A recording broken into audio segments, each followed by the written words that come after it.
Hi అందరికీ.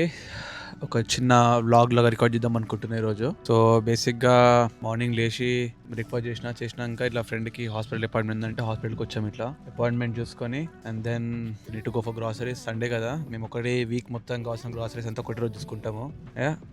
Grocery షాపింగ్కి వెళ్ళి అక్కడ గ్రాసరీ తీసుకొని ఇంటికి వెళ్దాం. లాస్ట్ ఒక పార్క్ దొరికింది ఇక్కడ, కార్ పార్కింగ్. నేను ఫస్ట్ టైం ఇట్లా లిడిల్లో కూడా ఇంత కార్ పార్కింగ్ దొరకడం ఇంత కష్టం అనుకున్నాను. నార్మల్ ఏషియన్ స్టోర్ అయితే ఫుల్ ఎక్స్పెన్సివ్ ఇక్కడ ఈ బికాస్ ఆఫ్ ఈ వార్ వల్ల. వెరాస్ ఇప్పుడు జనరల్గా యూకేలో మన లిడిల్లో ఇట్లాంటి స్టోర్లలో కిలో 2 పౌండ్లకే దొరుకుతుంది.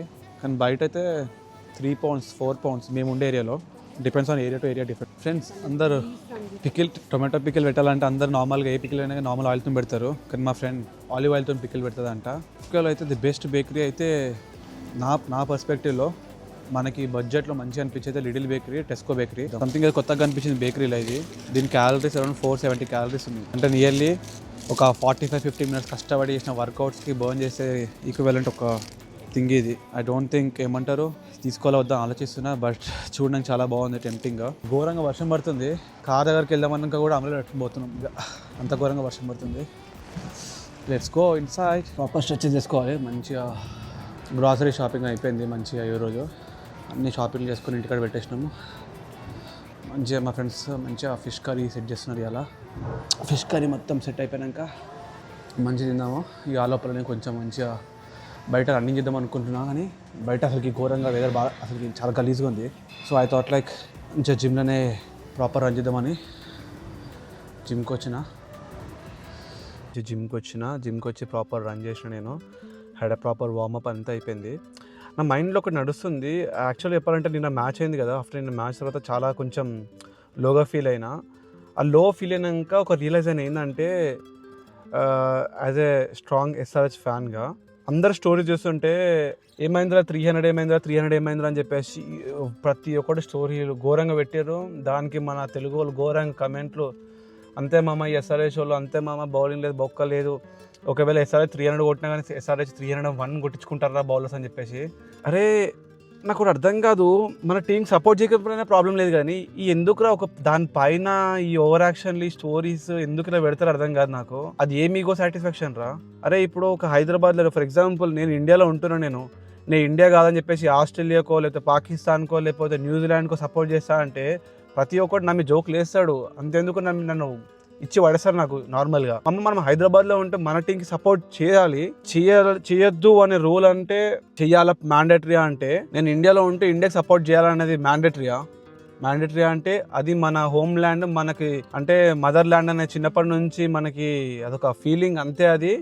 And we will forever till we die. అమ్మ హైదరాబాద్ సేమ్ అంతే కదా మా అమ్మ. మన హైదరాబాద్లో ఉంటే మనం సపోర్ట్ చేయకుండా ప్రతి ఒక్కడు చిన్నప్పటి నుంచి చూస్తున్నా ప్రతి ఒక్కడు ఇష్టం మన టీం సపోర్ట్ చేస్తాడు. ఒకటి చెన్నై అంటాడు, ముంబై అంటాడు, ఒక ఢిల్లీ అంటాడు. అరే నాయన మన టీం సపోర్ట్ చేయకపోయినా ప్రాబ్లం లేదు, కానీ మీరు వేరే టీంకి ఇంతగానం ఎందుకు లేపుతారు అర్థం కాదు. జోకుతారు అందరు, మొత్తం జోకడమే అలానైతే. ఎందుకు మామ అంటే నాకు అర్థమైంది, లైఫ్లో ఎవరికైనా కానీ గెలిచిన సైడే ఉంటాడు మామ, ఓడిపోయిన సైడ్ ఎవ్వడు ఉండడు మామ. ఎందుకంటే ఇప్పుడు హైదరాబాద్ టీం సపోర్ట్ చేస్తా అంటే ఆ ప్రెజర్ తీసుకోవాలి కదా మామ. ఎందుకంటే యాజ్ ఎ ఫ్యాన్గా గెలిచినా ఓడిపోయినా ఆ ఒక ప్రెషర్ ఉంటుంది చూసినావా. ఇప్పుడు లైఫ్లో కూడా I really feel one thing, మనం కూడా ఒక యూట్యూబ్లో అయినా లేకపోతే చిన్నప్పటి నుంచి అయినా కానీ ఎప్పుడైనా ఏ బుక్లో అయినా మనం చదువుతుంటే ఎవడైతే విన్ అయ్యిండే ఎవడైతే సక్సెస్ఫుల్ వాన్ స్టోరీసే ఉంటాయి. హిస్టరీలో కూడా వాళ్ళే రాస్తారు. ఓడిపోయిన గురించి ఎవడు రాయడు, ఓడిపోయిన గురించి ఎవడు పట్టించుకోడు కూడా. అరే ఈ స్పోర్ట్స్లో కూడా సేమ్ థింగ్. ఎందుకంటే ఓడిపోయే టీం ఉండాలంటే మనుషులు మనం ఏంటంటే మనం రిఫ్లెక్ట్ చేసుకుంటాం వాళ్ళని. టీం సపోర్ట్ చేసిన ఒక ఫ్యాన్గా ఫర్ ఎగ్జాంపుల్ ఒక మూవీలో ఒక యాక్టర్ని సపోర్ట్ చేయాలన్నా కానీ, ఒకవేళ ఇర్రెస్పెక్టివ్ ఏ స్పోర్ట్ ఏ ఇండస్ట్రీ ఏదైనా కానీ మనం ఒకరు సపోర్ట్ చేస్తున్నాం అంటే మనం వాళ్ళని రిప్రజెంట్ చేసుకుంటాం. అంటే will reflect our self in them. ఇప్పుడు ఈ స్పోర్ట్స్ వచ్చే వరకు స్పెసిఫిక్గా నాకు ఏమనిపిస్తుంది అంటే, హైదరాబాద్ని చూస్ చేసుకుంటే వీళ్ళకి ఏమైందంటే ఈ సర్టన్ కేటగిరీ ఆఫ్ పీపుల్కి ఓడిపోతున్న భయం ఎక్కువ ఉంటుంది. అండ్ మోర్ ఓవర్ వాళ్ళకి ఎట్లుంటుంది అంటే, ఐ రియల్లీ ఫీల్, నా ఒపీనియన్ ఇది, ఎవరికి ఎట్లా ఇర్రెస్పెక్ట్ ఎవరి ఒపీనియన్ వానికి ఏమైనా ఉండని, నా ఒపీనియన్ అయితే ఇదే బేసిక్గా జనరల్గా.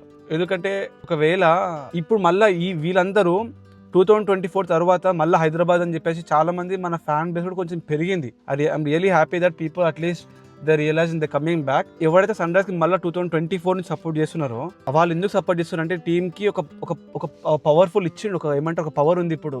అరే వీళ్ళు మంచి బ్యాటింగ్ ఆడతారు, పవర్ఫుల్ బ్యాటింగ్ లైనప్ అని చెప్పేసి. మళ్ళీ ఓడిపోయిన వెంటనే మళ్ళీ వీళ్ళు వెంటనే ఫ్లిప్ అయిపోతారు. మామ ఏమైంది మామ అని చెప్పేసి. గెలిచినప్పుడు మామ మన టీం మామ అంటారు, ఓడిపోయిన వెంటనే ఫ్లిప్పింగ్, మళ్ళీ ఓడిపోయిన వెంటనే మళ్ళీ ఫ్లిప్ అయిపోతారు. ఎందుకంటే మళ్ళీ ఓడిపోతారు కదా, వాళ్ళకి తీసుకోలేరు కదా మళ్ళీ. అది గెలిచినాక సన్ రైజర్స్ మన టీం అంటారు. మామ చెప్తున్నారు జనరల్ గా, గెలిచినా ఓడిపోయినా ప్రతి ఒక్కడు లాస్ట్ వరకు హైదరాబాద్తోనే ఉంటాము. ఈ హైదరాబాద్ అనే ఎమోషన్ ఎందుకంటే మీకు గుర్తుందో లేదో, చాలా మందికి గుర్తే ఉంటుంది. హైదరాబాద్ కన్నా ముందు సన్ రైజ్ హైదరాబాద్ కన్నా ముందు డెక్కన్ చార్జెస్ ఉండేది. Deccan charges every one favourites and people will say one thing, మమ్మ డెక్కన్ చార్జెస్ అలగ్ ఫీలింగ్ ఉంటుంది. మమ్మ Deccan charges Deccan charges support చేసిన వాడికి ఇప్పుడు సన్ రైజర్స్ ఎందుకు సపోర్ట్ చేయవరా అంటే, మమ్మ డెక్కన్ చార్జెస్ అప్పుడు స్ట్రాంగ్ టీమ్ మామ, అప్పుడు క్రేజీ టీం, ఇప్పుడు ఏముందమ్మా బొక్కల టీం అంటారు. అప్పుడు డెక్కన్ చార్జెస్ సపోర్ట్ చేసిన వాళ్ళకి ఫేవరెట్ ప్లేయర్స్ వేరే టీం ఉండేటోళ్ళు కదా. కానీ అప్పుడు డెక్కన్ చార్జెస్ ఏంటంటే కొంచెం స్ట్రాంగ్ టీం, ఏంటంటే గెలుస్తారని నమ్మకం, అంతే కదా. ఇప్పుడు 2024 తర్వాత ఎవరు సపోర్ట్ చేస్తున్నా వాడు కూడా ఎందుకంటే టీం గెలుస్తారని నమ్మకం. అరే జనరల్గా I hope you can understand. People switches ఈజీగా ఒక మైండ్ నుంచి ఒక మైండ్కి ఈజీగా స్విచ్ అయిపోతారు.